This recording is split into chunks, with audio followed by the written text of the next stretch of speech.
welcome back for another episode of the Nathan Joseph podcast. Boom, boom. I am Nathan Joseph. If you're seeing this on YouTube, you've just seen the worst drum roll ever. If you're listening to it on Spotify or Apple, you've heard the worst drum roll ever. But we're back, and this week I wanted to jump into something that I'm not sure if I've actually touched on before, but I heard a story last week that compelled me to want to share my thoughts on this topic. And often, obviously, suffering with your mental health, I would not wish that upon my worst enemy. It is horrendous. But you often forget those around you that it has a massive impact on as well. And I wanted to talk about that because I remember when I was in a bad place, I could feel the guilt and the shame from the people around me for not knowing that I was in a bad place and that I'd had to deal with it myself. But the reality is, I kept it to myself.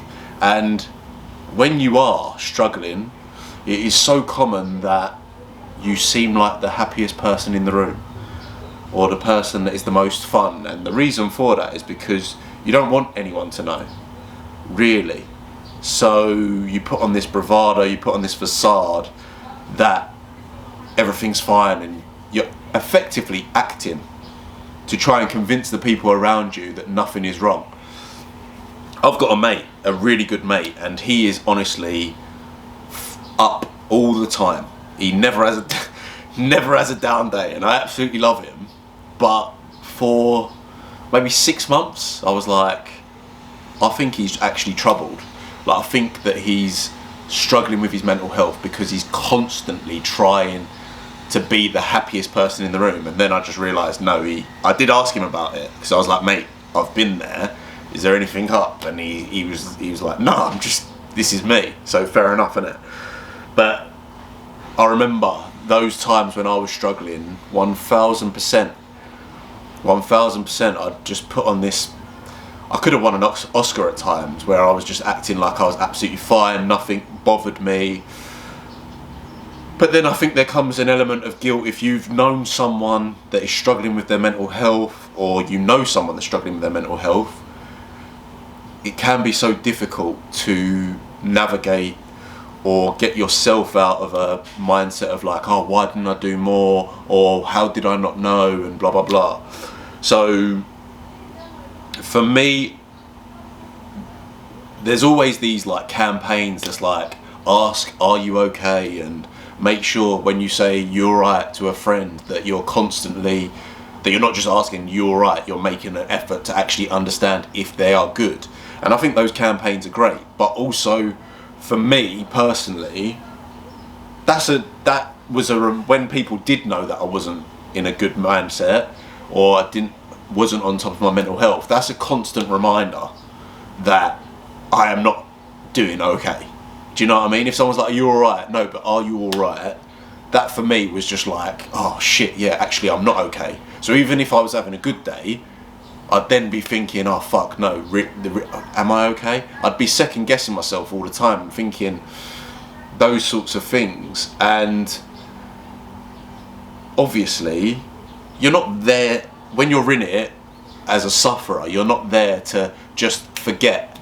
Do you know what I mean? But there are times when you can have a laugh. You do have a laugh. And you're not necessarily forgetting where your mental state currently is, but you're just not thinking about it. So for someone to come into that sort of space where I was in and ask, are you alright? Are you okay? As I say, it's just like a bit of a reminder, which I don't think is the best way to go about it. And for me personally, the worst part of battling with your mental health is the loneliness of it. You think you're the only person in the world that's going through these things. You're the only person that is having these thoughts, and that's why you have those days or even weeks where you're just like, oh no, it's stress, and you don't actually realise what you're going through. I think that on those days, I think you have to conduct basically when you want to talk about it as a sufferer. And if you're a friend of somebody that's going through battles with their mental health, I think you have to let them know in a way, yes, I am here for you, but unless you speak to me, I'm not gonna probe you for the information. And I know that goes against everything that the media says about you must ask if your mates are alright or your family members and so on. Yes, that is important, but for me, as I say, it's a constant reminder that you're not alright. Whereas I'd go around one of my mates all the time, and when I say all the time, I mean every single night. I knew he made me feel good, or he made me not feel good. No, yeah, I'd say, yeah, I knew he made me feel good. And because of that, I abused his time. And I was like, what are you doing? Every single night, what are you doing? What are you doing? What are you doing? What are you doing? Because I just wanted to be in a space where I just felt comfortable, and I knew if I wanted to talk about it, he was there to listen to it. But also, the conversation wasn't always, oh, I feel this way today, mate, and this is shite or whatever. It was very much, I've got your time, we can talk about absolutely anything. And as I said, it's the loneliest place on earth when you are battling. So if someone shows you that they've got time for you, you don't feel as alone. So it's not even like you have to touch on the subject of mental health or whatever. It can be talking about football, playing chess, like watching something with someone that you love next to you.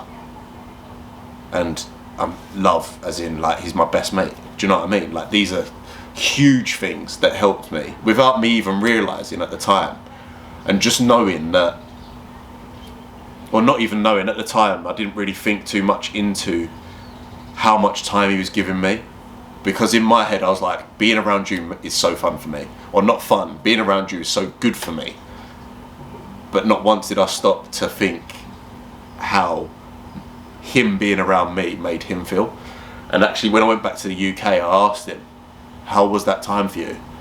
And he was like, it was very, very difficult, because it was almost as if when you're in that state, when you're battling with your mental health, you have to understand, like, you don't really care about, you don't even care about your life, so you don't care about anyone else's.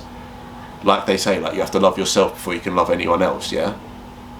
So if you don't care about your life, you're not really going to ask someone, even though they make you feel better, about their life, because you just don't have that care. That's not me saying that I was a prick or anything. So I'm not going to lie, and I'd never thought of it, but it is a difficult thing to be there for someone that is struggling. It is a very difficult thing, and it is time consuming, but at the same time, I can say firsthand, without my best mate, like, I don't know where I'd be, if I'd even be here. So it's worth, and for that I'll forever be grateful to him, because the amount of time that he gave me was just unreal. Like,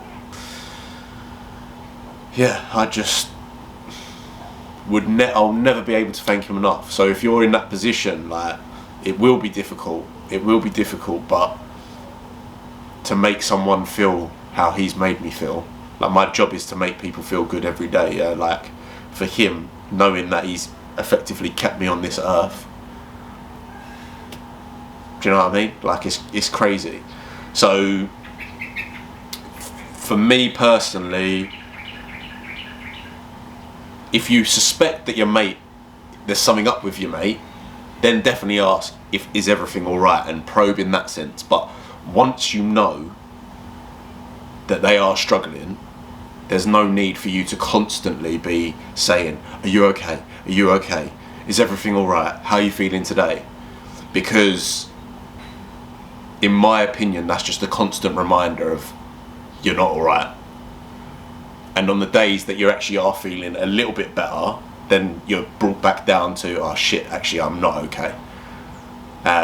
But I'd also say set clear boundaries at the start, yeah?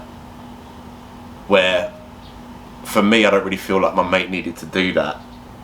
It was just the way I am. Like, I'll speak to him. If I wanted to speak about how I was feeling, he was there for me. If I didn't, he didn't probe me for it. Do you know what I mean? It was just like, oh, I'm enjoying the conversation about fucking anything.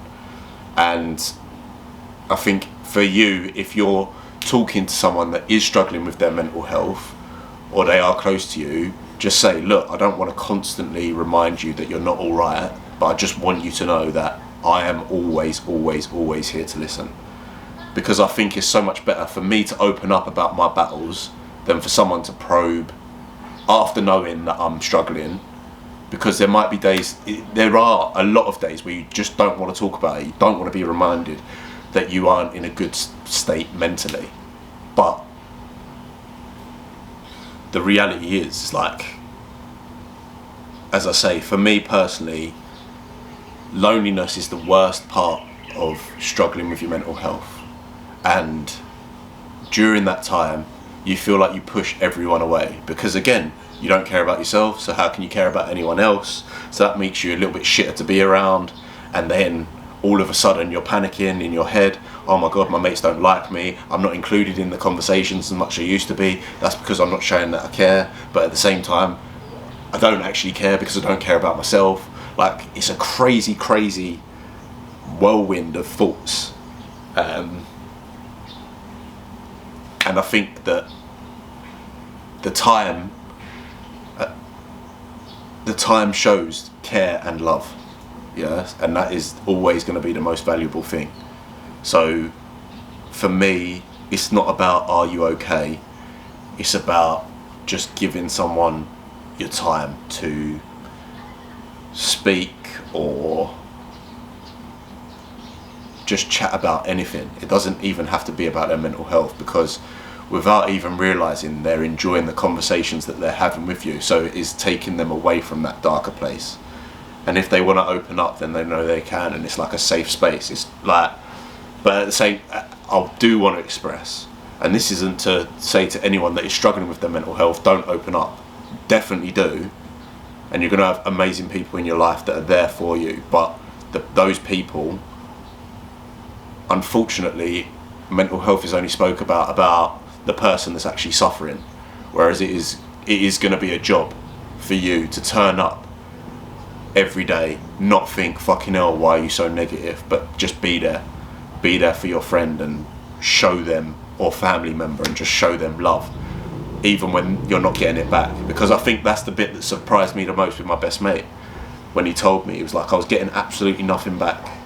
And that makes me love him even more, because obviously that's so hard to hear, because that period of my life, I look on our relationship with such fondness, but he obviously looks back at it as like, no, it was hard, but it happened. So yeah, that's what I'd advise. So if you know someone is struggling, understand that they are, let them know that you're there for them, and if they want to open up, they can. But the most important thing that you can do is give that person your time, because time, in my opinion, is the most valuable commodity in the world. Time shows love, and rather than every day, how are you feeling today? Are you okay, mate? Yes, that's nice, because it obviously shows that you care, but at the same time, time is what really shows that someone is there for you. So that is my advice. I'll catch you next week. Hope you enjoyed the pod. If you did, make sure you're subscribed on YouTube, on Spotify, Apple. Let's go. Let's get these Joe Rogan numbers. It's got to start somewhere, right? But anyway, hope you enjoyed that, and I'll catch you next week.